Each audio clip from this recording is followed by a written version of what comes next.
আপনারা শুনছেন আধার 48। জমির মালিক সোলেমান কাকা সে এসে বলল, এই সাকিব, এখনো একটা জমির কাজ শেষ হয়নি। পাশের জমিটা কখন খোঁড়াই করবি শুনি? চাচা, করে দেব, শরীরটা ভালো না, তাই আস্তে আস্তে কাজ করছি। আমার কথা শুনে জমির মালিক সোলেমান কাকা বলল, এই ফকির নির্বোধ, এতিমের বাচ্চা, তোকে কি আস্তে আস্তে কাজ করার জন্য আমি টাকা দেব নাকি? কাজ করতে পারলে কর, নয়তো এখনই আমার জমি থেকে উঠে যা। চাচা, এইভাবে বলবেন না, আমি আপনার পাশের জমিটার কাজ শেষ করেই আজকে বাড়িতে যাব। ঠিক আছে, কথাটা যেন মনে থাকে। যদি আজকের ভেতরে আমার পাশের জমির কাজ শেষ না হয়, তাহলে কিন্তু তুই আজকের দিনের কোনো টাকা পাবি না। কাকা চলে যাওয়ার পর আমি আবারও তার জমিতে কাজ করতে শুরু করি। আকাশের দিকে তাকিয়ে একবার উপরওয়ালাকে বললাম, হে আল্লাহ, বাবা মাকে তো নিয়ে গেলে, আমাকে কেন নিয়ে গেলে না? এই নিষ্ঠুর দুনিয়ার কাছে আমি যে বড় অসহায়, আমাকেও নিয়ে যাও না তোমার কাছে। আমার না অনেক কষ্ট হচ্ছে মালিক। একটি জমির কাজ শেষ করতে করতেই সেদিন রাত হয়ে আসে, কিন্তু পাশের জমিটার কাজ শেষ করেই যেতে হবে। তাই রাতের বেলাও আমি এই সলেমান কাকার পাশের জমিটার কাজ পুরোপুরি শেষ করি, যেটা করতে করতে আমার রাত 2টা বেজে যায়। কাজ শেষ করে আমি আমার বাড়ির পথেই যাচ্ছিলাম। কিছুক্ষণ আসার পর আমি লক্ষ্য করি পথের মাঝে একটা সাদা বিড়াল বসে আছে আহত অবস্থায়, আর তার চারিপাশে 4টি কালো বিড়াল। কিন্তু কালো বিড়ালগুলো দেখতে খুবই অদ্ভুত, কারণ তাদের চোখগুলো যেন আগুনের মতো জ্বলজ্বল করছিল। তারা সেই সাদা বিড়ালটার উপরে বারবার আঘাত করছিল, যেটা দেখে আমার অনেক মায়া হচ্ছিল সেই সাদা বিড়ালটার উপরে। আমি পাশে পড়ে থাকা একটা লাঠি উঠিয়ে সে 4টি কালো বিড়ালের দিকে এগিয়ে যাই। সে 4টি বিড়াল যখন দেখলো আমার হাতে লাঠি আর আমি তাদের দিকে এগিয়ে আসছি, তারাও আমার দিকে এগিয়ে আসে, যেটা দেখে আমি অনেকটাই অবাক হই। কারণ সচরাচর কোনো বিড়াল যদি মানুষকে দেখে তাহলে সেখান থেকে পালিয়ে যায়, কিন্তু এই 4টি বিড়াল আমার দিকে এগিয়ে আসছে, তারা আমাকে ভয়ই পাচ্ছে না। আমিও তাদের দিকে এগিয়ে গিয়ে তাদের ভেতরে একজনকে আঘাত করি, সাথে সাথে বাকি 3জন সেখান থেকে পালিয়ে যায়। আর যাকে আমি আঘাত করেছিলাম সেই বিড়ালটাও অনেক কষ্ট করে আমার হাত থেকে বেঁচে পালিয়ে যায়। আমি সেই সাদা বিড়ালটার কাছে আসি। আমি দেখতে পাই সেই সাদা বিড়ালটাকে অনেক আঘাত করেছে এই বিড়ালগুলো। বেচারা ঠিকভাবে দাঁড়াতেও পারছে না। আমার অনেক মায়া হচ্ছিল, তাই আমি তাকে নিজের কোলে করে আমার বাড়িতে নিয়ে আসি। বাড়িতে আনার পর খাবার ঘরে গিয়ে দেখি অল্প কিছু খাবার আছে। পেটে অনেক ক্ষুধা লেগেছিল, সারাদিন আজকে অনেক কষ্ট করেছি। দুপুরের পর থেকে কিচ্ছু খাইনি, এখন রাত্র 3টা বেজে গেছে। কিন্তু তারপরেও আমার সেই সাদা বিড়ালটার দিকে তাকিয়ে অনেক মায়া হচ্ছিল, তাই সেই অল্প খাবারটুকু আমি নিজে না খেয়ে সেই বিড়ালটাকে খাইয়ে দেই। তারপর খালি পেটে কষ্ট করে বিছানায় গিয়ে ঘুমিয়ে পড়ব। কিন্তু তার আগে আমি আমার পড়ার টেবিলে গিয়ে বসে, বাবা মা যখন বেঁচে ছিল আমি কিছু দূর পড়াশোনা করেছিলাম, কিন্তু অতটা না, ক্লাস 5 পর্যন্তই পড়তে পেরেছিলাম।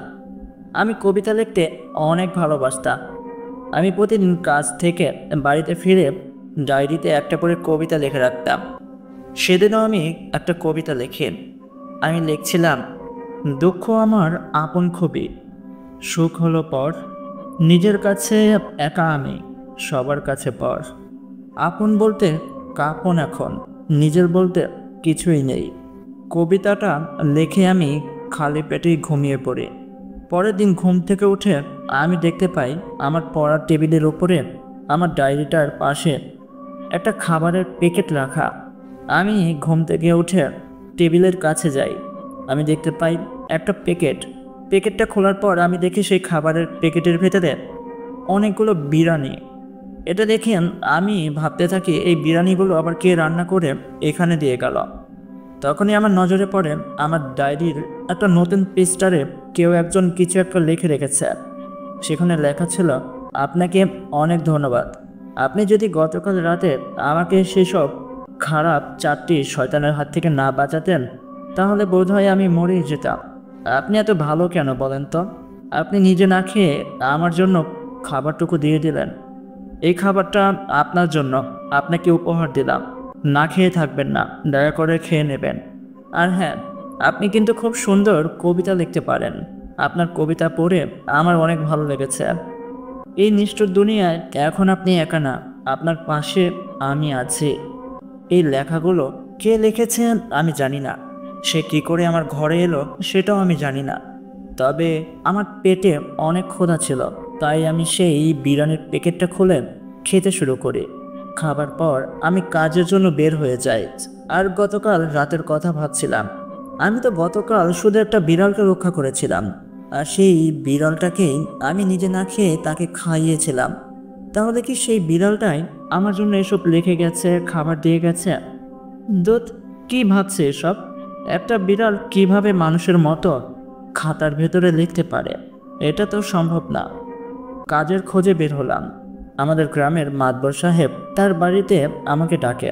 আমি তার সাথে দেখা করতে যাই। সে আমাকে বলে, এই সাকিব, আমার যে 11টা জমি আছে, সেই জমিতে অনেক আগাছা দিয়ে ভরে গেছে, সেগুলো পরিষ্কার করতে হবে। তুই কি পারবি? জি জি জি মাতবর সাহেব, আমি পারবো। ঠিক আছে, তাহলে কাজে লেগে পড়। আমি মাতবর সাহেবের 11টা জমির কাজ হাতে নেই। সে জমিগুলোর আগাছাগুলো পরিষ্কার করছিলাম। 11টার ভেতরে 5টি জমি আমি পরিষ্কার করে ফেলে। 6 নম্বর জমিটা ছিল একটা পুরনো ডোবার পাশে। আমি সেই ডোবাটার কাছে গিয়ে জমিটা পরিষ্কার করছিলাম।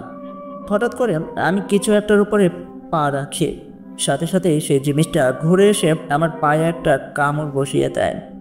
আমি এক পলক দেখতে পেয়েছিলাম, এটা তো একটা জাতির সাপ, যেটা সাধারণত অনেক বিষাক্ত হয়ে থাকে। আমি সাথে সাথে চারিপাশে মানুষজনকে ডাকছিলাম, কিন্তু কেউ ছিল না তখন, কারণ এখন হচ্ছে দুপুরের সময়। সবাই যে যার বাড়িতে দুপুরের খাবার খেতে গিয়েছে। খুব দ্রুতই সেই সাপের বিষ আমার মাথায় উঠে যায়। আমার চারিপাশ ঘোরাতে শুরু করে, চোখে আমি ঝাপসা দেখতে শুরু করি।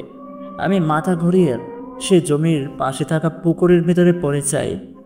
চোখ খুলতেই আমি দেখতে পাই আমি আমার ঘরের খাটের ওপরে শুয়ে আছি। ঠিক তখনই আমার মনে পড়ে যায় দুপুরবেলা আমাকে যে একটা সাপে কামড় দিয়েছিল। আমার তো মরে যাওয়ার কথা, আমি কিভাবে আমার বাড়িতে এলাম? এই বিছানায় আমাকে কে শুইয়ে দিল? আমি ভাবছিলাম হয়তোবা গ্রামের কেউ আমাকে দেখে ফেলেছিল, তাই তারাই হয়তো আমাকে মেডিকেলে নিয়ে গিয়েছিল আর আমাকে চিকিৎসা করে বাড়িতে এনে শুইয়ে দিয়েছে। আল্লাহ, লাখ লাখ শুকরিয়া। যে ব্যক্তি আমাকে সাহায্য করেছে তাকে তুমি সবসময় দেখে রেখো। ঠিক তখনই আমার দরজার বাইরে মাতবর সাহেবের একজন লোক আমার নাম ধরে ডাকতে শুরু করে। আমি তো অনেক ভয় পেয়ে যাই, কারণ আমি ভেবেছিলাম মাতবর সাহেবের জমিগুলো তো আমি বলেছিলাম একদিনের ভেতরে পরিষ্কার করে দেব, কিন্তু আমার তো একদিনের ভেতরে পরিষ্কার হয়নি। তাই বোধহয় মাতবর সাহেব তার লোকদের পাঠিয়েছে আমাকে ধরে নিয়ে যাওয়ার জন্য, আমাকে শাস্তি দেবে। তাই আমি আল্লাহ আল্লাহ করে দরজাটা খুলে দেই। আমি দেখতে পাই দরজার বাইরে মাতবর সাহেবের একজন লোক দাঁড়িয়ে আছে। আমি তার পা ধরে বলি, আমাকে মাফ করে দেন, আমি আজকে পরিষ্কার করে দেব বলেছিলাম, কিন্তু আমি পরিষ্কার করতে পারিনি। আমাকে মাফ করে দেন, কালকে সব জমিগুলো আমি পরিষ্কার করে দেব, আমি কথা দিচ্ছি। তখন সে লোকটা আমাকে বলে, এই সাকিব, তোর কি মাথা নষ্ট হয়ে গেছে? কি বলছিস এইসব আবুল তাবুল? এই ধর তোর কাজের টাকা। আর জমি পরিষ্কার হয়নি মানে? 11টা জমি সবটাই তো পরিষ্কার হয়ে গেছে। মাতবর সাহেব আমাকে পাঠিয়েছে তুই তোর কাজের টাকা নিতে তার বাড়িতে যাসনি, তাই আমাকে বলল তোর আজকের কাজের টাকাটা তোর বাড়িতে গিয়ে পৌঁছিয়ে দিয়ে আসতে। তাই তো আমি এসেছি। তোর বোধ হয় জ্বর এসেছে, তাই আবুল তাবুল বলছিস। ধর টাকাটা ধর। আমি তার হাত থেকে টাকাটা নেই। সে বলে, যা ঘরে গিয়ে বিশ্রাম কর। আমি দরজা লাগিয়ে খাটের উপরে এসে বসি আর ভাবতে থাকি, কি হচ্ছে এসব? আমি কখন আবার সবগুলো জমি পরিষ্কার করলাম? আমি তো মাত্র 5টা জমি পরিষ্কার করতে পেরেছি। এতগুলো জমি কে পরিষ্কার করলো? আমি বুঝতে পারছিলাম যে আমাকে পুকুর থেকে উঠিয়ে আমার জীবন বাঁচিয়েছে, সাপের বিষ আমার শরীর থেকে বের করেছে, সেই একই কাজ করেছে। সে লোকটা আসলে কে? সে কেন আমাকে সাহায্য করছে? আমি এগুলো ভাবতে ভাবতে ঘুমিয়ে পড়ি। সকালবেলা ঘুম থেকে উঠে দেখি আমার ডায়েরিতে নতুন পৃষ্ঠারে আবারও কিছু লেখা, আর তার সাথে একটা টিফিন কারির বাটি। আমি উঠে সে টেবিলে গিয়ে বসে দেখি আজকে লেখা আছে সাবধানে কাজ করবেন, কারণ গতকাল যদি আমি আপনার পাশে না থাকতাম কত বড় বিপদ হয়ে যেত আপনার। দেখুন, যে কোনো সময় যে কোনো জিনিস হতে পারে। এই পৃথিবীটা অনেক নিষ্ঠুর, কেউ কাউকে সাহায্য করে না।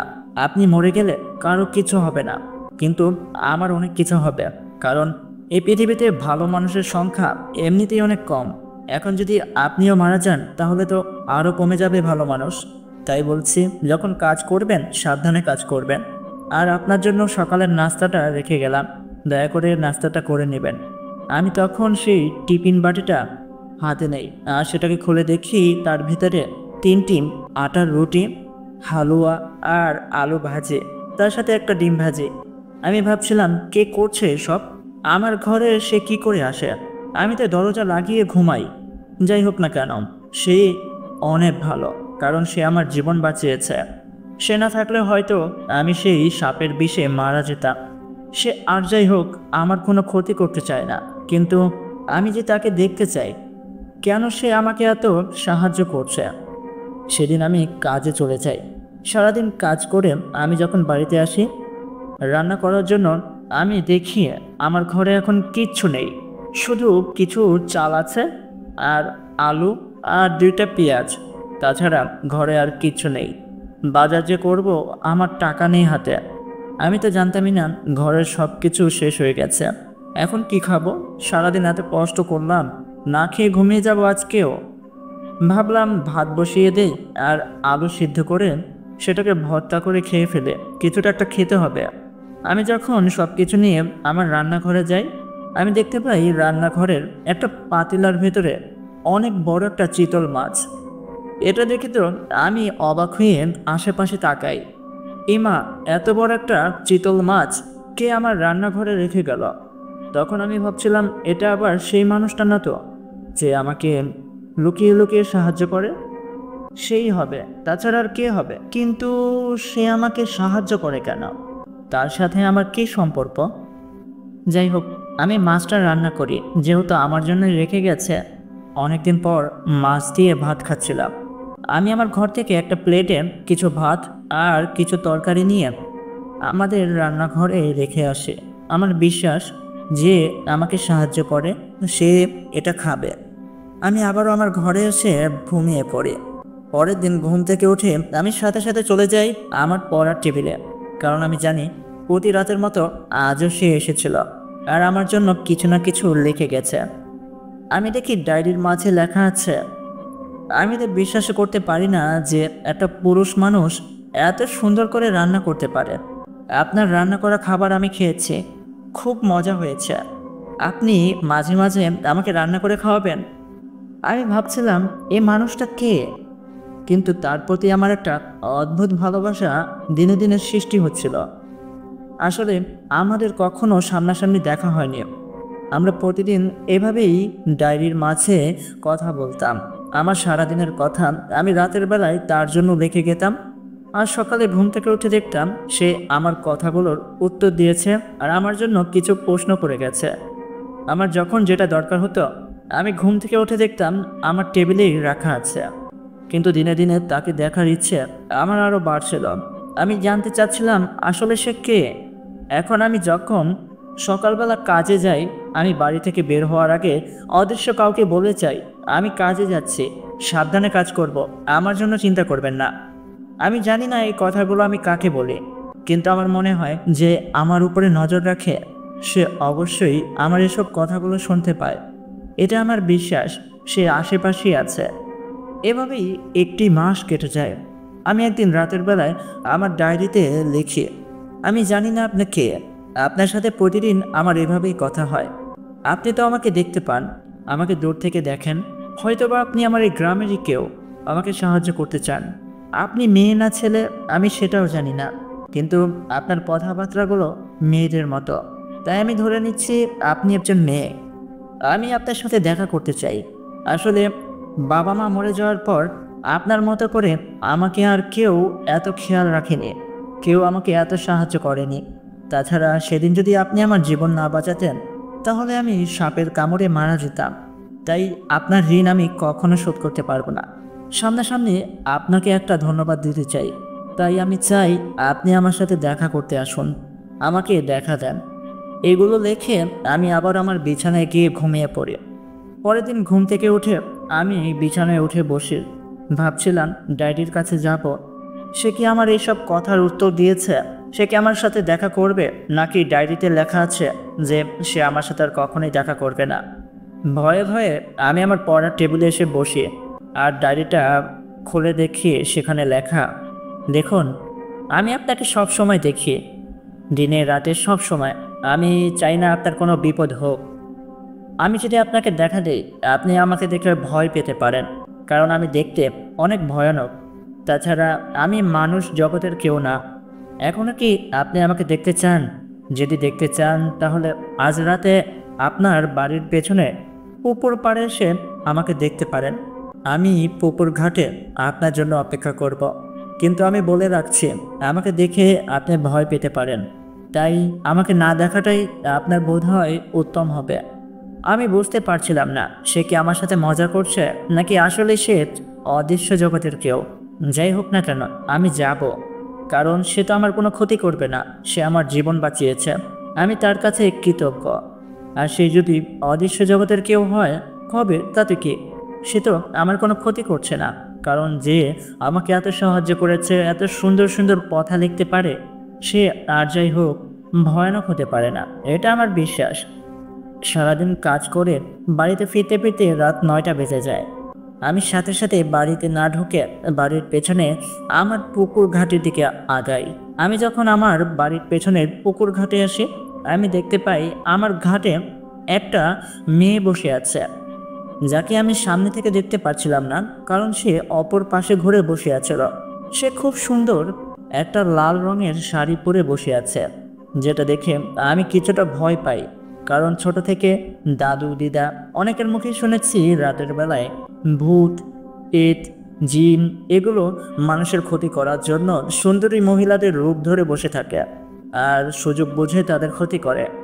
কিন্তু আমার ভয় লাগলেও একটা জিনিস বিশ্বাস ছিল, এটাই হচ্ছে সে, যে কিনা এতদিন লুকিয়ে লুকিয়ে আমাকে সাহায্য করেছে। সে আর যাই হোক খারাপ হতে পারে না। আমি আস্তে আস্তে সেদিকে এগিয়ে যাই। আমি তার সামনে গিয়ে দাঁড়াই, কিন্তু তাকে যে আমি ডাকবো এই সাহসটা আমার হচ্ছিল না।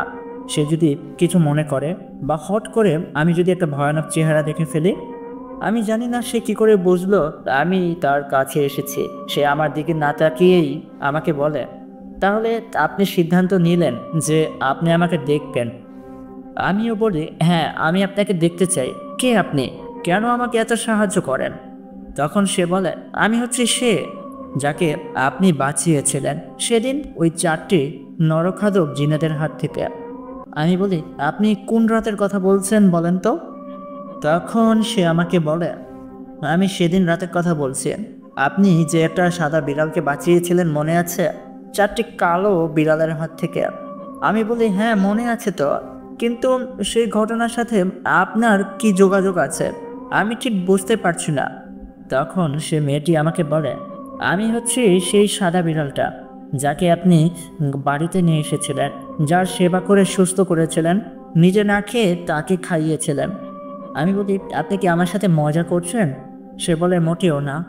আপনি কি কখনো ভাবেননি কি করে আমি প্রতি রাতে আপনার ঘরে আসি, আপনার ডায়েরিতে আপনার জন্য কিছু SMS লিখে যাই? সাধারণ মানুষ আপনার ঘরে কিভাবে প্রবেশ করবে, যে জায়গায় আপনি ঘরটা ভেতর থেকে লাগিয়ে রাখতেন? আমি আসলে অদৃশ্য জগতের একজন, আমি একটা পরী। আমি সেদিন ফেঁসে গিয়েছিলাম। আমি যখন ওই পথে যাচ্ছিলাম, 4টি খারাপ জিন আমাকে জোর করে ধরে ফেলে আর আমার সাথে বাজে কাজ করার জন্য সেদিন আমার উপরে অনেক অত্যাচার করে। তারা আমার সাথে সহবাস করতে চেয়েছিল। আপনি ছিলেন বিধায় আমি বেঁচে গিয়েছি। আমি তখন বলি, ঠিক আছে, আমি ধরে নিলাম আপনি একটা পরী, কিন্তু আপনাকে আমি একদিন সাহায্য করেছি, তার বিনিময়ে আপনি আমারও জীবন বাঁচিয়েছিলেন, আমাকে অনেক সাহায্য করেছেন। কিন্তু সেই ঘটনা ঘটে গেছে 1টি মাস হয়ে গেছে, এখনও কেন আপনি আমাকে ছেড়ে যাচ্ছেন না? প্রতি রাতে আমার সাথে কেন দেখা করতে আসেন? আমাকে কেন চোখে চোখে রাখেন? তখন সেই মেয়েটি অন্য পাশে ঘুরেই আমাকে বলছিল, কারণ আপনার কি মনে আছে সেদিন ওই 4টি কালো বিড়ালের ভেতরে একটি বিড়ালকে আপনি অনেক জোরে আঘাত করেছিলেন। আসলে সেই 4টি বিড়ালই ছিল অনেক ভয়ানক 4টি জিন। আপনার আঘাতের কারণে সেই 4জন জিনের ভেতরে একজন জিন মারা যায়। এতে তার বাকি 3জন সাথী আপনার উপরে অনেক রেগে যায়। তারা একটা সুযোগের অপেক্ষায় ছিল আপনাকে হত্যা করার জন্য। সেদিন যে ওই কালো সাপটা আপনার পায়ে ছোবল দিয়েছিল, আসলে সেটাও ছিল সেই 3জন জিনেদের ভেতরে একজন জিন, যে কিনা সাপ রূপে আপনাকে মারতে এসেছিল। কিন্তু আমি এমনটা হতে দেইনি। আমি আপনার জীবন বাঁচিয়েছি, কারণ আমার জন্যই আপনি এত বড় বিপদে ফেসে গেছেন। তাই এটা আমার দায়িত্ব। এই কারণে আমি প্রতিদিন আপনার সাথে থাকি, যেন সে 3জন জিনের ভেতরে কেউ আপনার কোনো ক্ষতি না করতে আসে। আমি তাদের হাত থেকে সবসময় আপনাকে বাঁচানোর চেষ্টা করি। কতদিন পারবো আমি জানি না, কিন্তু আমি যতদিন বেঁচে থাকবো আপনার কোনো ক্ষতি হতে দেব না। আমি তখন বলি, ঠিক আছে, আমি বুঝতে পারলাম, কিন্তু তারা 3জন যদি একসাথে আসে তখন আপনি কি করবেন? আপনি তো তাদের সাথে পারবেন না। হ্যাঁ, আমি পারবো না, কিন্তু আপনি তো পারবেন। আমি বলি, আমি কি করে পারবো? সে বলে, জিনেদের থেকে মানুষ অনেক বেশি শক্তিশালী। আপনারা মানুষরা কি মনে করেন আমরা আপনাদের থেকে অনেক শক্তিশালী, আমাদের ভেতরে অনেক ক্ষমতা আছে? আমি বলি, হ্যাঁ, জিন তো মানুষের থেকে অনেক বেশি শক্তিশালী। তখন সেই মেয়েটি আমাকে বলে, মানুষকে আল্লাহ পাক পবিত্র কোরআন দান করেছে। সেই পবিত্র কোরআনের ভেতরে কিছু কিছু আয়াত আছে যেগুলো জিনেদের প্রাণ নিতে পারে, তাদেরকে হত্যা করতে পারে, তাদেরকে বন্দী করতে পারে, তাদেরকে শাস্তিও দিতে পারে। আপনি শুধু সেই আয়াতগুলো সম্পর্কে জানেন না। আমি বলি, আমি কি আপনাকে দেখতে পারবো না? মেয়েটি বলে, আমি তো আপনাকে বলেছি আমি একটা পরী, আর আমি দেখতে অনেক ভয়ানক। আমাকে দেখলে আপনি ভয় পেতে পারেন। আমি বলি, আপনি পরী হন বা ভূত, তাতে আমার কিচ্ছু আসে যায় না। যে এত সুন্দর সুন্দর কথা লিখতে পারে আমার ডায়েরিতে, সে আর যাই হোক ভয়ানক হতে পারে না। তাই দয়া করে আমার দিকে ঘুরে তাকান, আমি আপনাকে দেখতে চাই। কেন বুঝতে চাচ্ছেন না? আমার কথা শুনে তখন সেই পরীটি আমার দিকে ঘুরে তাকায়। আমি দেখতে পাই অপরূপ সুন্দর একটা মেয়ে। আমি তাকে বলি, কেন মিথ্যে কথা বলছিলেন বারবার? আপনি দেখতে অসুন্দর। আপনি জানেন আপনার মতো সুন্দর আমি কখনো দেখিনি। আপনার ওই চোখ দুটো কি মায়াবী, মুখে কি সুন্দর হাসি, দুধে আলতা গায়ের রং। আমি তো বিশ্বাসই করতে পারছি না আপনি এতদিন আমাকে সাহায্য করেছেন। তখন সেই পরীটি বলে, এভাবে বলবেন না, আমার খুব লজ্জা হচ্ছে। আপনার নাম কি? তখন সেই পরীটি বলে, আমার নাম হচ্ছে নূর ফাতেহা। আপনি আমাকে ফাতেহা বলেই ডাকতে পারেন। আমি বলি, মাশাল্লাহ, খুবই সুন্দর একটি নাম আপনার। আচ্ছা ফাতেহা, আপনি আমাকে সাহায্য করবেন সেই 3টি জিনের হাত থেকে আমি কিভাবে বাঁচবো? সেই পবিত্র কোরআনে কি কি আয়াত করলে তাদেরকে আমি আটকাতে পারবো? তখন সেই পরীটি বলে, ঠিক আছে, আমি আপনাকে সাহায্য করব। আমি আপনাকে এই কারণে সাহায্য করব কারণ আপনি অনেক ভালো একটা ছেলে। আপনার মতো ভালো ছেলে আমি খুব কম দেখেছি, যে নিজে না খেয়ে একটা সাধারণ বিড়ালকে খাবার দিয়ে দেয়, যে নিজের জীবনের বাজি লাগিয়ে একটা সাধারণ বিড়ালকে রক্ষা করে। আমি চাই না আরেকটা ভালো মানুষ এত সুন্দর পৃথিবী থেকে উধাও হয়ে যাক। আমি আপনাকে অবশ্যই সাহায্য করব, আর আপনি আর আমি একত্রিত হলে আমার বিশ্বাস সেই 3টি খারাপ জিন আমাদের কিছুই করতে পারবে না। শুনুন, কাল থেকে আপনি কোরআন শরীফ পড়া শিখবেন। আমি বলি, আমি যদি কোরআন পড়া শিখি আর প্রতিদিন কাজে না যাই তাহলে আমি কি খাবো? আমার তো আর কেউ নাই যে আমাকে কাজ করে খাওয়াতে। তখন সেই পরীটি বলে, আমি আমার জাদুর শক্তির মাধ্যমে আপনার সকল চাহিদা মেটাবো। আপনি শুধু একটা মাদ্রাসায় ভর্তি হয়ে যান, সে টাকাও আমি আপনাকে দেব। আপনি খুব দ্রুতই বড় একজন কোরআনের হাফেজ হয়ে সেই মাদ্রাসা থেকে বের হয়ে আসুন। ততদিন আমিও আপনার সাথে মাদ্রাসার ভেতরেই থাকবো, কারণ মাদ্রাসার ভেতরে সেই 3টি খারাপ জিন প্রবেশ করতে পারবে না। আপনার যত টাকা লাগে, যত কিছু লাগে আমি দেব। আপনি শুধু একজন কোরআনের হাফেজ, বড় একজন মাওলানা হয়ে বের হয়ে আসেন। তারপর আপনি কি করবেন আমার থেকে ভালো জানবেন। আপনি তখন সেই 3টি জিনকে আটকাতে পারবেন। দেখুন, সেই 3টি জিন অনেক শক্তিশালী। তারা যতক্ষণ আপনাকে হত্যা না করবে ততক্ষণ তারা শান্ত হবে না। তাই বলছি, আপনি আমার কথা শুনুন। আপনি দয়া করে কালই একটা বড় মাদ্রাসায় ভর্তি হয়ে যান। আমি বলি, আমি তো এখন অনেক বড় হয়ে গেছি, এই বয়সে মাদ্রাসায় ভর্তি হব, আশেপাশে মানুষ কি বলবে? তখন সেই পরীটা আমাকে বলে, দেখুন, মানুষের কথা আপনার কানে নিবেন না। মানুষ অনেক কিছুই বলবে। আপনি আপনার মতো এগিয়ে যান। আপনি যেদিন সফল হবেন সেদিন দেখবেন মানুষ চুপ হয়ে যাবে। আর আপনার মাথার জ্ঞান অনেক ভালো। আপনার সময় খুব কম লাগবে বড় একজন কোরআনে হাফেজ হওয়ার জন্য। আমি বলি ঠিক আছে, তাহলে তেমনটাই হোক। পরের দিন সেই পরীটা আমাকে অনেকগুলো টাকা এনে দেয় আর বলে, এই গ্রামের সব থেকে বড় মাদ্রাসায় আপনি ভর্তি হবেন। এই বাড়িতে এখন আপনার থাকা দরকার নেই, আপনি মাদ্রাসায় থাকবেন। আমিও আপনার সাথেই থাকব, কিন্তু আমাকে আর কেউ দেখবে না। আমি প্রতি রাতে আপনাকে দেখা দেব।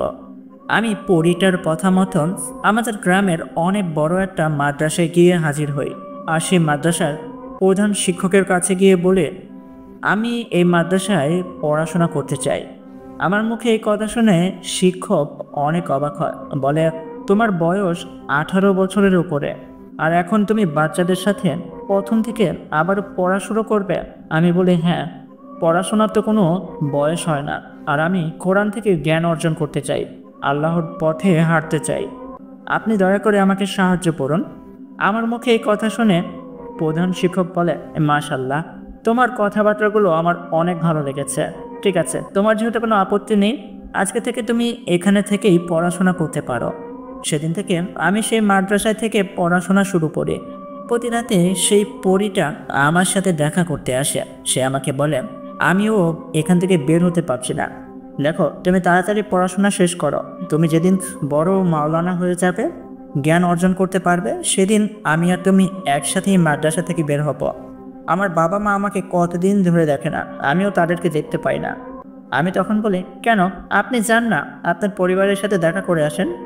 তখন সেই পরীটা বলে, আমি মাদ্রাসা থেকে বের হলেই সে 3টি জিন আমাকে ধরে ফেলবে, কারণ আমি দেখতে পাচ্ছি এই মাদ্রাসার 3টি পাশে সেই খারাপ 3টি জিন ঘোরাফেরা করছে। তারা অপেক্ষায় আছে কখন আমি এখান থেকে বের হব। আমি বলি, ঠিক আছে, আপনি আর কিছুদিন কষ্ট করেন, আমি আমার সর্বোচ্চ দিয়ে চেষ্টা করছি। আমি খুব দ্রুতই সকল জ্ঞান অর্জন করতে পারবো। তাছাড়া আমি অনেক কিছু জানতে পেরেছি জিনেদের সম্পর্কে। জিনেরা কিসে ভয় পায়, তারা কোন আয়াতটা পড়লে দুর্বল হয়ে যায়, তাদের শক্তি কিসে, সব কিছু জানতে পারছি। আপনি দয়া করে আর একটু সময় দেন আমাকে। আমি খুব দ্রুতই সব জ্ঞান অর্জন করে আপনাকে নিয়ে এখান থেকে বের হব। তারপরে দেখো আমাদের কে আটকায়। সেই জিনগুলোকে আমি এক এক করে শাস্তি দেব। আমার মুখে এসব কথা শুনে পরীটা হাসতে হাসতে বলে, তাই নাকি? আমি দোয়া করি আপনি অনেক বড় একজন কোরআনে হাফেজ হন।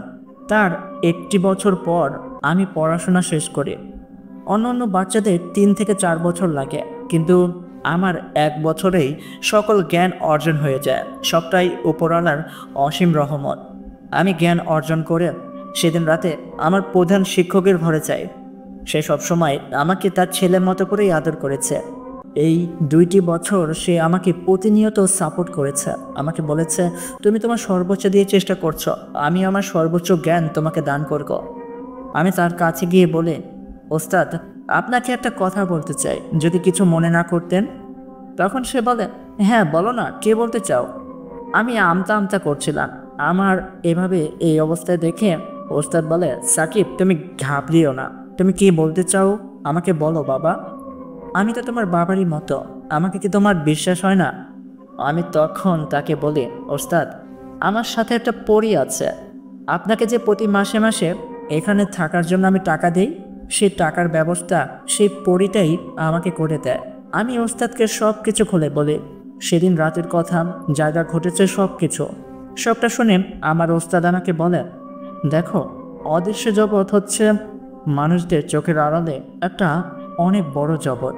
এই পৃথিবীতে যতগুলো মানুষ আছে তার থেকে দ্বিগুণ আছে জিন পরী। আমি তাদের বিষয়ে জানি। আমি এই মাদ্রাসায় অনেক জিনেদের সন্তানকেও পড়ালেখা করিয়েছি। আমি তাদেরকে দেখলে বুঝতে পারতাম কোনটা জিনের সন্তান, কোনটা মানুষের সন্তান, কারণ এটা হচ্ছে পবিত্র একটা জায়গা। এখানে মানুষ কোরআন শিক্ষা, আল্লাহর জ্ঞান অর্জন করতে আসে। দেখো বাবা সাকিব, তুমি আমাকে যা যা বললে, সত্যিই যদি এমনটা হয় তাহলে সেই 3টি খারাপ জিন অনেক শক্তিশালী। সেই 3টি জিন যতদিন তোমাকে হত্যা না করবে, সেই তোমার সাথে থাকা পরীটাকে হত্যা না করবে, তোমার পিছু ছাড়বে না। তোমাকে আমি সকল ধরনের জ্ঞান দান করেছি, কিন্তু তুমি কিভাবে জিনেদের সাথে যুদ্ধ করবে সেই জ্ঞানগুলো আমি দান করিনি। আসলে জিনেদের সাথে যুদ্ধ করতে হলে কোরআন হাদিস হচ্ছে সবথেকে বড় তলোয়ারি। একটা মানুষ চাইলে যে কোনো জিনকে দুর্বল করতে পারে। সেটা তুমিও শিখে গেছো এতদিনে কোরআন থেকে। কিন্তু 3টি জিনের সাথে একত্রে যুদ্ধ করাটা চারটিখানি কথা না। সেটার জন্য তোমার আরও কিছু আমলের প্রয়োজন। আজ রাতে আমি তোমাকে বিশেষ কিছু আমল শিক্ষা দেব। এই আমলগুলো তুমি ভালোভাবে মুখস্থ করে নেবে, এগুলো তোমার অনেক কাজে দেবে। আর কখনো যদি মনে হয় আমার থেকে আর কোনো ধরনের সাহায্য দরকার, কিছু মনে না করে আমার কাছে চলে আসবে। সেই 3টি জিন তোমার কিচ্ছু করতে পারবে না, ভয় পেও না। আমি তোমাকে যে আমলগুলো শিখিয়ে দেব, এই আমলের মাধ্যমে তুমি সেই 3টি জিনকে হাজির করতে পারবে। তুমি এখান থেকে বের হয়ে সেই পরীটাকে নিয়ে সোজা চলে যাবে তোমার বাড়িতে। আর সেই রাতের ভেতরে তুমি সেই 3জন জিনকে হাজির করবে। কারণ যতটা দেরি তুমি করবে ততটাই তোমার ক্ষতি হবে। তারা তোমার উপরে আক্রমণ করবে, এটা না ধরে রেখে তুমি তাদেরকে ডেকে নিয়ে আসবে আর তাদেরকে বোঝানোর চেষ্টা করবে। যদি তারপরেও তারা না বুঝতে চায়, তাহলে আমি যে আমলগুলো তোমাকে শিখিয়ে দেব, এই আমলগুলোর ভেতরে কিছু কিছু আমল এমনও আছে যেগুলো করলে তুমি তাদেরকে বোতলবন্দি করতে পারবে, তাদেরকে হত্যা করতে পারবে, যা ইচ্ছে তা করতে পারবে। কারণ মানুষ হচ্ছে আল্লাহর সর্বশ্রেষ্ঠ জীব, তাদের উপরে কেউ নেই। আমরা নিজেরা মনে করি জিন পরি এইগুলো অনেক শক্তিশালী, আসলে এমন কিছুই না। যদি তোমার কাছে পবিত্র জ্ঞান থাকে, আল্লাহ পাকের রহমত থাকে, তাহলে এই পৃথিবীর বুকে এমন কোনো শয়তান নেই যে তোমার ক্ষতি করবে। সবসময় আল্লাহ পাকের ওপরে বিশ্বাস রাখতে হবে। তোমার ধরতে হবে যে আল্লাহ পাক আছে, সে তোমাকে দেখে রাখছে। যতক্ষণ সে তোমাকে দেখে রাখবে, অন্য কারো শক্তি নেই তোমার ক্ষতি করার। যা হয় আল্লাহ পাকের ইশারায় হয়, এটা তোমার সবসময় মনে রাখতে হবে। সেদিন রাতে আমার ওস্তাদ আমাকে বিশেষ কিছু আমল শিক্ষা দেয়। সেদিন আমি আমার ওস্তাদের কাছে সকল আমলগুলো খুব ভালোভাবে শিখে নেই। তারপরের দিনই আমি মাদ্রাসার সকলের কাছ থেকে বিদায় নিয়ে আমি মাদ্রাসা ত্যাগ করি, বাড়ির দিকে রওনা করি। আমার সাথেই ছিল ফাতেহা পড়ি। ফাতেহা পড়ি আমাকে প্রশ্ন করে, সাকিব, এখন কি আপনি পারবেন সেই 3টি জিনের হাত থেকে আমাকে বাঁচাতে, আপনি নিজে বাঁচতে? আমি বলি, দেখেনি না কি করি আমি। আমাদের বাড়িতে ফিরতে ফিরতে চারিপাশে অন্ধকার নেমে আসে। 2টি বছর পর আমি আমার বাড়ির মাটিতে পাড়া দিলাম। চারিপাশে বাড়িটা বাজে একটা অবস্থা হয়ে গেছে। জংলা গাছপালা দিয়ে আমার বাড়িটা ভরে গেছে, আমার বাড়ির ঘরটা ভেঙে চলে গেছে। আমি বলি, আগামীকালই বাড়িটার কাজ ধরতে হবে, খুব দ্রুত এই বাড়িটাকে আবার ঠিক করতে হবে, নয়তো আমি থাকবো কিভাবে। আমি কোনোভাবে আমার ঘরের ভিতরে এসে বসে, আমার সাথে ছিল ফাতেহা পড়ি। ফাতেহা পড়ি আমাকে বলেন, এখন কি করবেন আপনি? আমি বললাম, আজ রাতেই আমি সেই 3জন জিনকে স্মরণ করব। তারা আমার উপরে আক্রমণ করবে, তার আগেই আমি তাদের সাথে এই বিষয়ে কথা বলতে চাই। তারা কি এই বিষয়টা সমাধান করবে, নাকি তারা চায় আমি তাদের ক্ষতি করি? তখন ফাতেহা পড়ি আমাকে বলে, কি বলছেন আপনি? আপনার মাথা ঠিক আছে তো? এই সব আবল তাবল কি বলছেন? আপনি একটা মানুষ, আপনি সে 3টি জিন একসাথে এলে কি করে পারবেন? তারা যদি আপনাকে হত্যা করে, তারা যদি আপনার কোনো কথাই না শোনে? আমি তখন বলি, আপনিই না সেদিন বললেন যে মানুষ হচ্ছে আপনাদের থেকেও অনেক বেশি শক্তিশালী, শুধু মানুষের জ্ঞানের অভাব। তারা যদি সঠিক ইসলামিক জ্ঞানগুলো অর্জন করতে পারে, তাহলে তাদের কাছে জিন পরি এসবের শক্তি কিচ্ছুই না। আর এখন তো আমি জ্ঞান অর্জন করেছি, আপনি শুধু আমার উপরে ভরসা রাখেন আর আপনি ভয় পাবেন না। আমি আমার ঘরের মাঝখানে একটা আসন পেতে বসি আর ফাতেহা পরীকে বলি, আপনি চুক্তি করে এখানে দাঁড়িয়ে থাকেন, যাই হোক না কেন আপনি কিচ্ছু বলবেন না, শুধু দেখতে থাকেন। যদি দেখেন আমি হেরে গেছি আর তারা আমাকে হত্যা করছে, তাহলে আপনাকে অনুরোধ করছি আপনি সাথে সাথে এখান থেকে চলে যাবেন, আপনি পালিয়ে যাবেন। আমার কথা শুনে ফাতেহা পড়ি বলে, না, মরতে হলে আমি আপনার সাথেই মরব, আমি আপনাকে রেখে কোথাও পালিয়ে যাব না। আপনি যা করবেন করেন, আমি আপনার পাশে ছিলাম, আছি, আজকে যা হবে দেখাই যাবে। আমি বলি, ঠিক আছে। এটা বলেন আমি সাথে সাথে আমার ঘরের মাটিতে গোল করে আসন পেতে বসে আর কিছু গোপন আয়াত পড়তে থাকি। আসলে আমি সেই 3টি জিনকে আমার কাছে ডাকছিলাম। কিছুক্ষণ পর আমার ঘরের দরজাটা নিজে থেকেই খুলে যায় আর জানালাগুলো বাতাসে বাড়ি খেতে শুরু করে। তখন ফাতেহা পড়ি আমাকে বলে, তারা চলে এসেছে। আমি বলি, ঠিক আছে, আপনি চুপ করে দাঁড়িয়ে থাকেন। ঠিক তখনই আমার ঘরের ভেতরে 2টি বেটে লোক প্রবেশ করে। এত খাটো মানুষ আমি কখনো দেখিনি। ফাতেহা পড়ি আমাকে বলে, তারাই হচ্ছে সে 3জন জিনের ভেতরে 2জন জিন। আমি বলি, আসসালামু আলাইকুম ওয়া রাহমাতুল্লাহি ওয়া বারাকাতুহু। তাদের চোখগুলো রাগে জ্বলজ্বল করছিল। সেই বামনগুলো আমাকে বলে, তুই দেখতে পাচ্ছিস আমরা হিন্দু, তারপরেও তুই আমাদেরকে সালাম দিলি? ঠিক আছে, এইসব কথা ছাড়, কেন তুই আমাদেরকে স্মরণ করলি? দেখ, তোকে তো আমরা মারবই। এতদিন অপেক্ষায় ছিলাম, তালে তালে ছিলাম যে কখন তুই সেই মাদ্রাসার বাইরে আসবে। আজকে সুযোগ পেয়েছি, তুই সেখান থেকে বের হয়ে নিজের মৃত্যু নিজেই ডেকে নিয়ে এসেছিস। আজকে তোকে আজ ছেড়ে দেব না, তোকে এখানেই মেরে ফেলব। তোকে মারার পর তোর সাথে ওই পরীটাকে হত্যা করব। ওর জন্যই আমাদের ভাই মৃত্যুবরণ করেছে, ওর জন্যই তুই আমার ভাইকে মেরে ফেলেছিলি সেদিন রাতে। আমরা এখনও ভুলিনি। তোকে তো মেরেই ফেলেছিলাম, সাপের রূপ ধরে কি মরণ কামড়টাই না দিয়েছিলাম। শুধু এই পরীটার কারণে তুই বেঁচে গেছিস, কিন্তু আজকে বাঁচতে পারবি না। ফাতেহা পরী কিছু একটা বলতে যাবে, আমি তখনই ফাতেহা পরীকে থামিয়ে দেই আর বলি, আপনি কিছু বলবেন না, আমি বলছি। আমি সেই খাটো 2টি জিনকে বলি, দেখুন, আমি যা করেছি অপরাধ করেছি, ভুল করেছি, কিন্তু আমি তো জানতাম না যে আপনারা 4জন আসলে কোনো সাধারণ বিড়াল ছিলেন না, আপনারা ছিলেন জিন। কিন্তু এখানে আপনারাও ভুল করেছেন। আপনারা একটা নিষ্পাপ পরীকে জোর জবরদস্তি সহবাস করতে চেয়েছেন। এটা কি আপনাদের ভুল না? এটা কি আপনারা অপরাধ করেননি? আমি যা করেছি না জেনে করেছি। আমি আপনাদের কাছে ক্ষমা চাইছি, আমাকে মাফ করে দেন, এই পরীটাকে মাফ করে দেন। ঠিক তখনই সেই 2টি খাটো জিন আমাকে বলে, কখনোই না, জীবনের বদলে জীবন চাই। আমার ভাইয়ের জীবন কেড়েছিস তুই, তোর জীবন কেড়ে নিব আমরা। তখন আমিও কিছুটা রেগে বলি, ঠিক আছে, তাহলে তাই হোক। আমি আপনাদের সাথে একটা চুক্তি করতে চেয়েছিলাম, আপনারা এটার বিনিময়ে যা চাইবেন আমি দিতে রাজি আছি, কিন্তু এখন দেখছি আপনারা প্রতিশোধ না নিয়ে ফিরবেন না। আপনারা আমাকে মারবেন আর আমি চুপ করে দেখব? কি মনে হচ্ছে এই 2টি বছর আমি সেই মাদ্রাসায় কিছুই শিখিনি?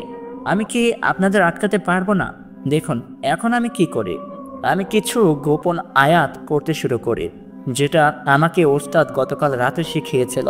সেই আয়াত পড়ার সাথে সাথেই সেই 2টি জিন মাটিতে গড়াতে শুরু করে। তারা বলেন, আমার শরীর জ্বালা পোড়া করছে, আমাদেরকে ছেড়ে দে, আগুনের মতো জ্বলছে আমাদের শরীর, কি পড়ছিস, আমাদের ছেড়ে দে।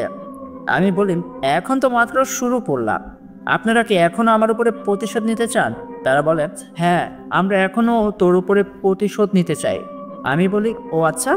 আমি তখন আমার খাটের নিচে থেকে একটা চিকন লাঠি বের করি আর সেটার ভেতরে একটা সোরা পরে ফো দেই, আর সেই লাঠি দিয়ে মাটির ভেতরে আঘাত করতে থাকি। আমি যতগুলো আঘাত মাটির ভেতরে করছিলাম, অদৃশ্যভাবে ততগুলো আঘাত সেই 2টি বেটে আকৃতির জিনের উপরে পড়ছিল। তারা হাউ মাউ করে কান্না করে ওঠেন আর আমাকে বলে, ঠিক আছে ঠিক আছে, আমরা প্রতিশোধ চাই না, আমরা শান্তি চুক্তি করব। এখন তো ছেড়ে দে, অনেক কষ্ট হচ্ছে, ছেড়ে দে বলছে। আমি তখন তাদেরকে আঘাত করা বন্ধ করে দেই আর তাদেরকে বলি, দেখুন, আমি আবারও আপনাদের কাছে মাপ চাইছি, আমি যা করেছি ভুল করেছি, আমার এমনটা করা উচিত হয়নি, কিন্তু এইটাই বিধির লিখন ছিল। তখন সেই 2টি বেটে জিন আমাকে বলে, আমাদের একটা কালো ছাগল আর 10 কেজি মিষ্টি চাই, এইগুলো দিয়ে দে, আমরা চলে যাব। আমি বলি, দেখুন, আমি তো গরিব ছেলে, আমার কাছে এত টাকা নেই, আমি আপনাদের ছাগল দিতে পারবো না। তার থেকে ভালো আমি আপনাদেরকে 20 কেজি মিষ্টি কিনে দিই, আপনারা দয়া করে এইগুলো নিয়ে চলে যান। তারা বলে, ঠিক আছে ঠিক আছে, আমাদেরকে মিষ্টি দে, আমরা চলে যাচ্ছি। আমি বলি, আগামীকাল আমি 20 কেজি মিষ্টি কিনে আপনাদের ভাইকে যেখানে হত্যা করেছিলাম সেখানেই রেখে আসব, আপনারা সেগুলো নিয়ে চলে যাবেন। কিন্তু আপনাদের সাথে তো আরেকজনে থাকার কথা, সে কোথায়, সে কেন আসেনি? তখন সেই 2টি খাটো জিন আমাকে বলে, সে আমাদের সকলের বড় ভাই, সে তোর উপরে অনেক বেশি রাগ করেছে, সে কথা দিয়েছে যতদিন তোকে হত্যা না করবে সে কোনো আপোষ করবে না, তাই সে এখানে আসেনি, সে আমাদেরকে পাঠিয়েছে। আমরা তো চলে যাব তোর মিষ্টি নিয়ে, কিন্তু আমার বড় ভাই তোকে ছাড়বে না, তুই সাবধানে থাকিস। পরের দিন আমি 20 কেজি মিষ্টি কিনে ফাতেহা পরীকে নিয়ে সেই গাছতলা যাই, যেখানে একটা দিন আমি সেই 4 জন জিনের ভেতরে একজন জিনকে হত্যা করেছিলাম। রাতের বেলায় সেই গাছতলায় এসে আমি দেখতে পাই 2টি কালো বিড়ালের মাথাবিহীন শরীর পড়ে আছে।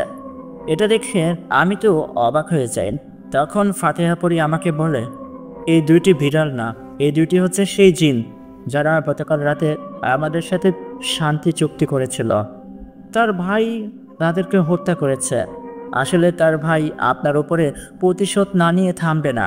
সে যখন জানতে পারে যে তার 2 ভাই শান্তি চুক্তিতে চলে এসেছে, তখনই সে তার 2 ভাইকে হত্যা করে এখানে রেখে গেছে আর প্রমাণ করে দিয়েছে যে সে আপনাকে মারবেই।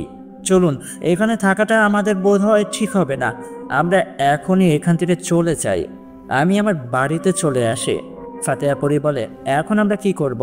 যে কিনা নিজের 2 ভাইকে হত্যা করেছে শুধুমাত্র আপনার কথা শোনার জন্য, সে আপনাকে মেরেই ফেলবে, সে আপনাকে ছাড়বে না। সে আপনার উপরে অনেক রেগে আছেন, আপনার কারণে তার এক এক করে 3টি ভাই চলে গেছে। আমি বলি, আমি তো তার 3টি ভাইকে হত্যা করিনি, আমি শুধু একজনকে হত্যা করেছিলাম, বাকি 2 জনকে সে নিজে হত্যা করেছে। ফাতেহা পরী বলে, আমার না অনেক ভয় হচ্ছে জানেন। আমি বলি, তুমি ভয় পেও না, কিচ্ছু হবে না, আমি তো আছি। আল্লাহ পাক আমাদের সাথে আছে। আল্লাহ পাক রহমত করলে সে জিন কিছুই না, তাকে আমরা আটকাবই। পরের দিন আমি ফাতেহা পরীকে নিয়ে আমাদের গ্রামের পাশে যে মাদ্রাসায় আমি কোরআনের শিক্ষা নিয়েছি সেখানে আসি। অনেক মানুষ মাদ্রাসার বাইরে জড়সড়ো হয়ে দাঁড়িয়ে আছে। আমি এত মানুষ দেখে তাদের কাছে গিয়ে জানতে চাই, কি হয়েছে, এত ভিড় কেন? তারা আমাকে বলে, প্রধান শিক্ষক মারা গেছে, গতকাল প্রধান শিক্ষক মারা গেছে, সে আত্মহত্যা করেছে, গলায় দড়ি দিয়েছে। এই কথা শোনেন আমার পায়ের নিচের মাটি সরে যায়। যাকে আমি এতদিন বাবার মতো করে দেখেছি, যার কাছে আজকে আমি সাহায্যের জন্য আসলাম, সে মারা গেছে, কিন্তু সে আত্মহত্যা করবে কেন? সে তো খুব ভালোভাবেই জানে আত্মহত্যা মহাপাপ, সে আত্মহত্যা করতেই পারে না। আমি কান্না করতে করতে মাদ্রাসার ভেতরে প্রবেশ করি আর দেখতে পাই মাদ্রাসার উঠোনের মাঝখানে একটা মরার খাটিয়া রাখা, আর সেই খাটিয়ার উপরে কাফনে মোড়ানো আমার ওস্তাদ শুয়ে আছে।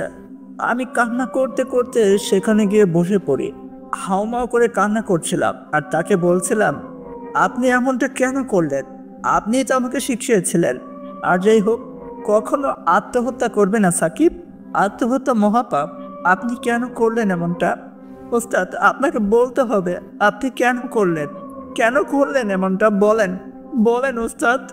ঠিক তখনই আমি লক্ষ্য করি খাটিয়ার পাশে ওস্তাদের মতো হুবাহু একজন ব্যক্তি বসে আছে, আর সে আমাকে ইশারা করে তার সাথে ডাকছে। আমাকে তখন ফাতেহা পরী অদৃশ্য অবস্থায় বলেন, সে হচ্ছে ওস্তাদের কারিন জিন, তাকে অন্য কেউ দেখতে পাচ্ছে না, আপনি দেখতে পাচ্ছেন। সে কারিন জিন আপনাকে কিছু বলতে চায়, আপনি তার সাথে যান। আমি তখন ফাতেহা পরীকে নিয়ে ওস্তাদের কারিন জিনের পেছু পেছু মাদ্রাসার পেছনে একটা কবরস্থানের কাছে এসে দাঁড়াই। ওস্তাদের কারিন জিন আমাকে বলে, সাকিব, আমি আত্মহত্যা করিনি, আমাকে হত্যা করা হয়েছে। গতকাল রাতে সেই 3টি জিনের ভেতরে একটি জিন আমার কাছে আসে আর আমাকে বলে, এই হাতে কিছুক্ষণ আগে আমি আমার 2 ভাইকে হত্যা করেছি। কেন করেছি জানিস? তোর ছাত্র সাকিবের সাথে তারা শান্ত চুক্তিতে এসেছে। তারা সাকিবকে কথা দিয়েছে মিষ্টির বিনিময়ে তাকে ছেড়ে দেবে। এই কারণে আমি আমার 2 ভাইকে নিজ হাতে হত্যা করেছি। যে সাকিব আমাদের এক ভাইকে হত্যা করেছে আর ভাইয়ের খুনির সাথে তারা শান্তি চুক্তি কিভাবে করতে পারে, তাই আমি আমার 2 ভাইকে হত্যা করেছি। আমি তখন সূরা পড়তে যাব, ঠিক তখনই সেই জিনটি তার শক্তির মাধ্যমে আমার মুখের জবান বন্ধ করে ফেলেন আর আমার ভেতর প্রবেশ করে। আমি কিছু করতে পারছিলাম না জানিস সাকিব। সে আমার ভেতর প্রবেশ করে আমার ঘরের সিলিং ফ্যানের সাথে আমাকে জোর করে আত্মহত্যা করতে বাধ্য করে। তুই তাকে ছাড়িস না বাবা। আমি আত্মহত্যা করতে চাইনি, কিন্তু সে আমাকে মেরে ফেলেছে। এখন আমি কি করব ওস্তাদ? আমি যে নিরুপায়। আমি তো আপনার কাছে আসছিলাম আপনার কাছে সাহায্য পাওয়ার আশায়, তার আগেই সে এত বড় ক্ষতি করে ফেলেছে। হয়তোবা আজ রাতেই সে আমাকেও মেরে ফেলবে। আমাকে না মেরে সে শান্ত হবে না। কিন্তু আমি নিজের কথা ভাবছি না, আমি ভাবছি আমার সাথে থাকা এই ফাতেহা পরীর কথা। সে আমার জন্য মৃত্যুবরণ করবে। ওস্তাদ তখন বলে, কিচ্ছু হবে না, তোদের কিচ্ছু হবে না। আমি একটা ঠিকানা বলে দিচ্ছি, তোরা সেই ঠিকানায় চলে যা। সেখানে যাওয়ার পর তুই একজনের সাথে দেখা করতে পারবি। সে সাধারণ কোনো মানুষ না, সেও একটা জিন। আমি যখন বেঁচে ছিলাম সে আমার খুব কাছের বন্ধু ছিল। সে একটা সময় আমার কাছে প্রতিদিন আসতো, কিন্তু আমি যখন মাদ্রাসায় প্রধান শিক্ষক হই, সে আমার সাথে দেখা করতে আসলে মাদ্রাসার বাচ্চারা তাকে দেখে ফেলত। কারণ বাচ্চারা ছিল নিষ্পাপ, আর নিষ্পাপ শিশুরা জিনদের দেখতে পারত। ভালো জিনকে দেখেও তারা অনেকটা ভয় পেয়ে যেত। তাই আমি তাকে বলে দিয়েছিলাম সে যেন আর কখনো আমার কাছে না আসে। সে কষ্ট হলেও আমার কথাগুলো শুনেছিল। সেদিনের পর থেকে আমার সেই বন্ধু জিন আমার কাছে আর কখনো আসেনি। তুই তাকে গিয়ে আমার কথা জানাবি আর বলবি কিভাবে আমাকে সেই খারাপ জিনটা হত্যা করেছে। ওস্তাদ আমাকে একটা ঠিকানার বিষয়ে জানায় আর বলে সেখানে গেলেই তুই সেই জিনটার সাথে দেখা করতে পারবে। আমাকে এখন চলে যেতে হবে। আমি চিরবিদায় নিলাম, তুই ভালো থাকিস বাবা। এটা বলে ওস্তাদের কারেন্ট জিম সেখান থেকে অদৃশ্য হয়ে যায়। আমি মাটিতে বসে পড়ি আর কান্না করতে করতে বলি, বাবা মা চলে যাওয়ার পর আপনাকেই ভেবেছিলাম আমার সব কিছু। আজকে আপনিও চলে গেলেন, আমি যে আবার একা হয়ে গেলাম। আপনি ভালো থাকবেন। আল্লাহ পাকের কাছে আপনার জন্য সব সময় দোয়া করব। আমি বিশ্বাস করি আল্লাহ পাক আপনাকে জান্নাত দান করবে, কারণ আপনি পৃথিবীর বুকে শত শত মানুষের উপকার করেছেন। আর আল্লাহ পাক একজন সৎ ব্যক্তিকে জান্নাত উপহার দেবে, এটা সে কথা দিয়েছে। আমাকে ফাতিহা পড়িয়ে সে সান্ত্বনা দেয় আর বলে, যা হওয়ার তা হয়ে গেছে, এখন ভেঙে পড়লে চলবে না। আমাদের সেখানে যেতে হবে, দেরি করলে হবে না। রাতের অন্ধকার নেমে এলে আর যদি আমরা সেখানে না যেতে পারি, তাহলে হয়তোবা আমরা দুজনও একইভাবে মৃত্যুবরণ করব। সেই জিনটা আমাদেরকেও মেরে ফেলবে। যেখানে আপনার ওস্তাদ কিছু করতে পারেনি, আপনি তাকে আটকাতে পারবেন না। তার থেকে ভালো আপনার ওস্তাদ যেখানে যেতে বলেছে আমরা সেখানেই যাই। আমি ফাতিহা পড়ির সাথে রওনা করি ওস্তাদের দেখানো সেই পথের দিকে, যেখানে ওস্তাদ আমাদেরকে যেতে বলেছে। এই ঠিকানাটা হচ্ছে আমাদের গ্রামের নদীর ওপারে। নদীর ওপারে অনেকটি এলাকা জুড়ে একটা বড় চর এলাকা। সেই চর এলাকায় হাতে গোনা কয়েকটা বাড়িঘর আছে, কয়েকটা পরিবার আছে। এত বড় একটা এলাকা যেখানে কোনো বিদ্যুৎ নেই, ভালো খাবার পানি নেই, ঠিকমতো বসবাস করা যায় না। সেখানেই আছে ওস্তাদের সেই বন্ধু। আমি আমাদের গ্রামের ঘাটে আসার পর একটা মাঝি ভাইকে অনুরোধ করে আমাকে যেন ওই পারে নিয়ে যায়। মাঝি ভাই আমাকে নিয়ে ওই পারের উদ্দেশ্যে রওনা করে। আমার সাথে ফাতেহা পড়িও ছিল। সে ছিল অদৃশ্য অবস্থায়। মাঝি ভাই তাকে দেখছিল না, কিন্তু নৌকাটা যখন মাঝ নদীতে ছিল ঠিক তখনই চারিপাশে সন্ধে গড়িয়ে অন্ধকার নেমে আসে। সাথে সাথে নদীর পানি উতাল পাতাল হতে শুরু করে। শান্ত পরিবেশ হয়ে ওঠে অনেক ভয়ঙ্কর। কিন্তু কিছুক্ষণ আগেই তো সবকিছু স্বাভাবিক ছিল। আকাশে কালো মেঘ, এটা অবশ্যই কোনো বাজে লক্ষণ। আমাদের তাড়াতাড়ি ওই পারে ফিরতে হবে। আমার কাছে ফাতেহা পড়ে এসে আমার হাত দুইটি শক্ত করে ধরে বলে, অনেক দেরি হয়ে যাচ্ছে, আমরা বোধহয় আর বাঁচতে পারবো না। অন্ধকার নেমে আসছে, সে বুঝে গেছে আমরা যে এখান থেকে পালানোর চেষ্টা করছি। আমি মাঝি ভাইকে বলি, দেরি করবেন না, খুব দ্রুতই নৌকা চালান, আমাদের হাতে সময় খুব কম। ঠিক তখনই ফাতেহা পড়ে আমাকে বলে, ওই দিকে দেখেন। আমি তার কথা মতো সেদিকে তাকাই। আমি দেখি আমাদের গ্রামের নৌকার ঘাটে একটা বামন আকৃতির লোক দাঁড়িয়ে আছে, যার পরনে লাল একটা গামছা, গলায় কালো রঙের একটা তাবিজ। তার চোখগুলো আগুনের মতো জ্বলজ্বল করছে, মুখে একটা বিচ্ছিরি হাসি। আমি মাঝি ভাইকে বলি, আর কতক্ষণ লাগবে? সে বলে, আমরা চলে এসেছি। আমি আবারও সেই ঘাটের দিকে তাকাই। আমি দেখতে পাই এবার সেই বেটে লোকটা পানির ভিতরে লাফ দেয়। ফাতেহা পড়ি বলে, জলদি জলদি নৌকা থেকে নামেন, সে আসছে, সে পানির নিচ দিয়ে আসছে, চলেন এখান থেকে পালান, তাড়াতাড়ি করেন। আমি আর ফাতেহা পড়ি এক লাফে নৌকা থেকে নেমে আসি আর সে চর ধরে দৌড়াতে শুরু করে। কোন পথে দৌড়াচ্ছিলাম আমি জানি না। ঠিক তখনই আমি আর ফাতেহা পড়ি লক্ষ্য করি আমাদের পেছন পেছন আরেকজন দৌড়াচ্ছে। আমরা পিছনে করে তাকিয়ে দেখি সেই খাটো জিনটা বাকি 3জন জিনের বড় ভাই, যে কিনা নিজ হাতে তার 2 ভাইকে হত্যা করেছে। যেটা দেখে আমরা প্রাণ বাঁচানোর জন্য আরও জোরে জোরে দৌড়াতে শুরু করি, কিন্তু খুব সহজেই সে আমাদেরকে ধরে ফেলে। সে আমাকে ধরে দূরে ছুঁড়ে মারে।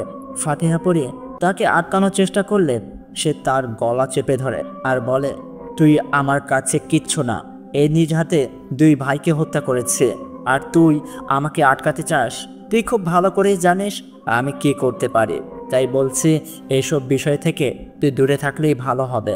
তোর সাথে আমি পরে হিসাব নিকাশ করব, যা দূরে যা।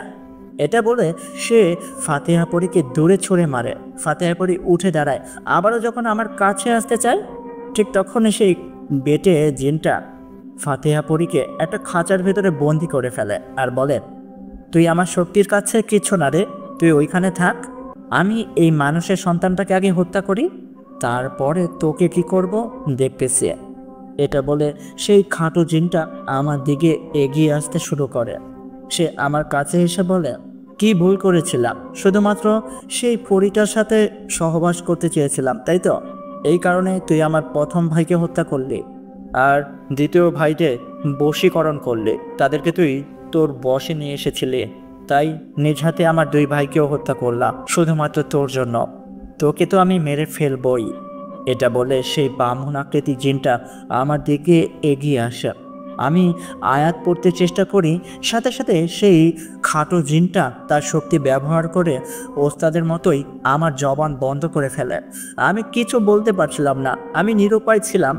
আমি পালানোর চেষ্টা করি, কিন্তু সেই জিনটি তার শক্তির মাধ্যমে আমাকে ধরে ফেলে আর আমার গলা চেপে ধরে বলে, মরবি, মরতে তো হবেই, কারণ তুই অনেক বড় ভুল করেছিস। তুই সেদিন যদি না আসতে তাহলে এমন কিচ্ছু হতো না। তোর কারণে আমার 3টি ভাই মারা গেছে। এখন আমি একা, এখন আমি একা রে, এখন আমি একা। তোর উস্তাদ, তাকে আমি নিজ হাতে হত্যা করেছি। কেন জানিস? কারণ সে তোকে এত জ্ঞান দান করেছে। আমি জানতাম সে যদি বেঁচে থাকতো তাহলে আমাকেও আটকানোর কোনো না কোনো রাস্তা বের করত। আমি কি এমনটা হতে দিতে পারি? কখনোই না। এটা বলে সে আমাকে অনেক জোরে জোরে আঘাত করতে শুরু করে। তার প্রত্যেকটা আঘাত অনেক বেশি ছিল। আমার গলা দিয়ে রক্ত বের হচ্ছিল, হাত পা ফেটে রক্ত বের হচ্ছিল। একটি নজর আমি ফাতিহা পরীর দিকে তাকাই। আমি দেখি সে খাঁচার ভেতরে ছটফট করছে আর কান্না করে বলছে, তাকে ছেড়ে দাও, তুমি যা বলবে আমি করব, সারা জীবন তোমার সাথে থাকবো, তারপরেও তুমি তাকে ছেড়ে দাও, দয়া করো, দয়া করো। কিন্তু সেই ভয়ানক বেটে জিনটা ফাতিহা পরীকে বলে, না, তাকে আমি ছাড়বো না। ওর জন্য আমার 3 ভাই মৃত্যুবরণ করেছে, আর ওকে মেরে ফেলার পর তোকে তো আমি এমনিতেই আমার বশে নিয়ে আসবো। এটা বলে সে আমার বুকে একটা পাড়া দেয় আর বলে, মর, মর তবে। আমার বুকের হাড়গুলো ফেটে যাচ্ছিল, আমার মনে হচ্ছিল আমি এখনই মারা যাব। ঠিক তখনই একটা হুট করে কোথা থেকে একটা বাতাস সেই বেটে জিনটাকে আমার বুকের উপর থেকে দূরে ছুঁড়ে মারে। আমি দেখতে পাই আমার সামনে খুব সুন্দর একজন ইমাম দাঁড়িয়ে আছে। তার খুব সুন্দর দাড়ি, তার পরনে একটা সাদা পাঞ্জাবি। সে আমার হাত ধরে তখন মাটি থেকে ওঠায়, সাথে সাথে আমার মুখের বন্ধ জবান আবার খুলে যায়। আমি তাকে একটা সালাম দিয়ে বলি, আপনি কে ইমাম সাহেব? তখন সে বলে, আমি আসলে কোনো মানুষ না, আমি একটা জিন। এখানে আমি বসবাস করি।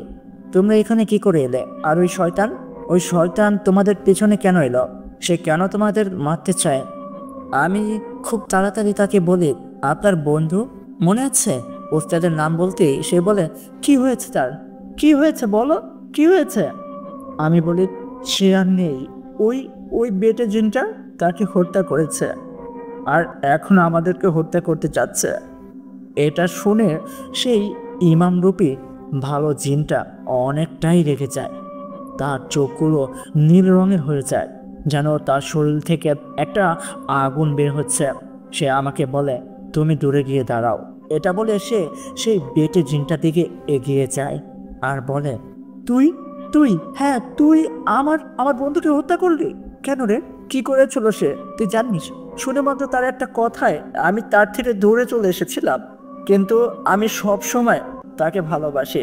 সে অনেক ভালো একটা মানুষ, তুই কেন তাকে হত্যা করলি বল না, কেন কেন হত্যা করলি বল।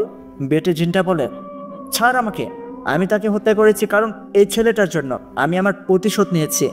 ও আচ্ছা, তুই প্রতিশোধ নিয়েছিস আমার বন্ধুকে মেরে, তাহলে এখন আমার বন্ধুর হত্যার প্রতিশোধ আমি নেই। এটা বলে সেই ভালো জিনটা বেটে খারাপ জিনটাকে মাটি থেকে টেনে তোলে আর মাঝ বরাবর তাকে ছিঁড়ে ফেলে। আমি দেখতে পাই 2 টুকরো করে ফেলে সেই বেটে জিনটাকে, তারপরে নদীর পানিতে ছুঁড়ে মারে আর বলে, আমিও আমার বন্ধুর মৃত্যুর বদলা নিলাম, আমিও প্রতিশোধ নিলাম। যা, তুই তোর ভাইয়ের প্রতিশোধ নিয়েছিস, আমি আমার বন্ধুর মৃত্যুর প্রতিশোধ নিয়েছি। সেই বেটে জিনটাকে হত্যা করে ভালো জিনটা আমার কাছে আসে কান্না করতে করতে আর বলে, আমি যদি তার কাছে থাকতাম তাহলে এমনটা হতো না।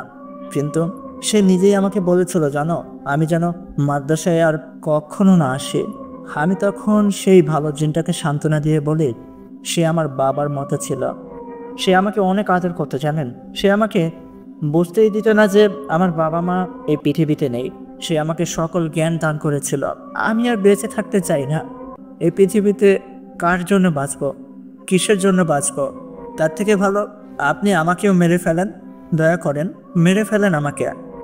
তখন সেই ভালো জিনটা আমাকে বলে, তুমি বেঁচে থাকবে ফাতেহা পরীর জন্য। এটা বলে ভালো জিনটা তার শক্তির মাধ্যমে ফাতেহা পরীকে সেই খাঁচা থেকে মুক্ত করে দেয়। মুক্ত হওয়ার সাথে সাথে ফাতেহা পরী আমাকে এসে জড়িয়ে ধরে আর বলে, আপনি ঠিক আছেন তো? আমি বলি, হ্যাঁ আমি ঠিক আছি। ভালো জিনটা বলে, আসলে ফাতেহা পরী তোমাকে ভালোবাসে, কখনো বলতে পারিনি, কিন্তু আমি তার চোখ মুখ দেখে বুঝতে পারছি তুমি তার জন্য বেঁচে থাকবে। এই পৃথিবীতে এখন তুমি তার আর সে তোমার, তোমরা একে অপরের সাথে সারা জীবন থাকবে। আর হ্যাঁ, আমি তো আমার বন্ধুকে কোনো সাহায্য করতে পারিনি, কিন্তু তোমাকে সাহায্য করতে চাই। কখনো যদি কোনো বিপদে পড়ো তাহলে আমাকে একটিবার স্মরণ করবে। যাও, এখন তোমরা নির্ভয়ে তোমাদের গ্রামে ফিরে যাও।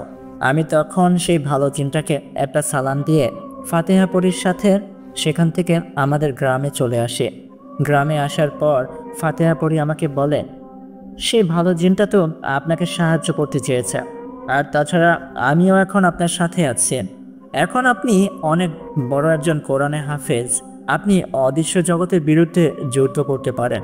দেখেন, সেই বেটে খারাপ জিনাদের মতো আরও অসংখ্য খারাপ জিন আছে যারা কিনা এই মানুষ সমাজে ভালো ভালো মানুষদের কষ্ট দিচ্ছে। আপনি তাদেরকে ছাড়ানোর কাজ করবেন, আপনি যুদ্ধ করবেন তাদের বিরুদ্ধে, আমি থাকবো আপনার সাথে। আমি তখন ফাতেহা পরীকে বলি, ঠিক আছে, আমি কাল থেকেই কবিরাজি চিকিৎসা শুরু করব। আমি সাধারণ মানুষদেরকে এইসব অলৌকিক শক্তির হাত থেকে বাঁচাবো, কিন্তু তাদের থেকে কোনো টাকা নেব না, শুধু আমার কিছুটা হাদিয়া তাদের থেকে নেব, যেন আমার সংসারটা কোনোভাবে চলে। ফাতেহা পরী আমার কথা শুনে অনেক খুশি হয়। সেদিনের পর থেকে আমার গ্রামে আমি সাধারণ মানুষদের উপকার করতে শুরু করি। যেসব বাড়িতে খারাপ জিনেরা ভর করত সেসব মানুষদের সাহায্য করি। খারাপ জিনেদের বিরুদ্ধে আমি যুদ্ধ ঘোষণা করি। আমি আমার ওস্তাদকে বাঁচাতে পারিনি, কিন্তু আমি প্রতিজ্ঞা করি আর কোনো সাধারণ মানুষকে এইসব খারাপ জিনেদের হত্যা করতে দেব না, আমি তাদের পাশে গিয়ে দাঁড়াবো। ফাতেহা পরী আমাকে বলেন, আমি আপনার সাথে থাকতে চাই। আমি ফাতেহা পরীকে বলি, আপনি আমার সাথে থাকবেন কি পরিচয়? আপনি কি আমাকে বিয়ে করবেন? আপনি যদি আমাকে বিয়ে করেন তাহলে আমি আপনাকে আমার সাথে রাখতে পারি। ফাতেহা পরী লাজুক চোখে আমাকে বলে, ঠিক আছে, তারপরেও আমি আপনার সাথে থাকতে চাই। এই কারণে যদি আপনাকে বিয়ে করতে হয় আমি বিয়ে করব, সমস্যা নেই। সেদিনই আমি ফাতেহা পরীকে বিয়ে করি, কিন্তু কেউ জানতো না আমার বউ একটা অদৃশ্য জগতের পরী, শুধু আমিই জানতাম। দিনের বেলায় আমি যখন মানুষদের সাহায্য করতে বের হতাম তখন ফাতেহা পরী একটা সাদা বিড়ালের রূপ ধরে আমার কাঁধে বসে থাকতো। গ্রামের সকলে আমার কাছে এসে বলতো, এই সাদা বিড়ালটা তোমার খুবই প্রিয় তাই না? সবসময় তোমার কাছে থাকে, তোমার সাথে থাকে। আমি বলি, হ্যাঁ, এই সাদা বিড়ালটা আমার খুব কাছের একজন। আস্তে আস্তে আমি সেই গ্রামের অনেক বড় একজন নামকরা কবিরাজ হয়ে যাই। সবাই আমাকে অনেক ভালো জানে। দিনের বেলায় ফাতেহা পরী বিড়ালের রূপ ধরে আমার সাথে গ্রামে ঘুরে বেড়াতো, আর রাত হতেই সে আবারও তার নিজের রূপে ফিরে আসতো। তো প্রিয় লিসেনার, কেমন লাগলো আমার লেখা আজকের এই গল্পটি? আশা করি এই গল্পটি আপনাদের সবার কাছে অনেক অনেক ভালো লেগেছে। এই গল্পের বিষয়ে যে কোনো মতামত আমাদেরকে কমেন্ট করে জানাবেন। আর হ্যাঁ, নিয়মিত এত সুন্দর সুন্দর গল্প পাওয়ার জন্য অবশ্যই আমাদের এই চ্যানেলটি সাবস্ক্রাইব করে আমাদের পাশে থাকবেন। আমি আরিয়ান আজ আপনাদের থেকে বিদায় নিলাম। দেখা হবে নতুন কোনো গল্পের মাঝে। ততক্ষণ পর্যন্ত সবাই ভালো থাকবেন, সুস্থ থাকবেন। আল্লাহ হাফেজ। আসসালামু আলাইকুম।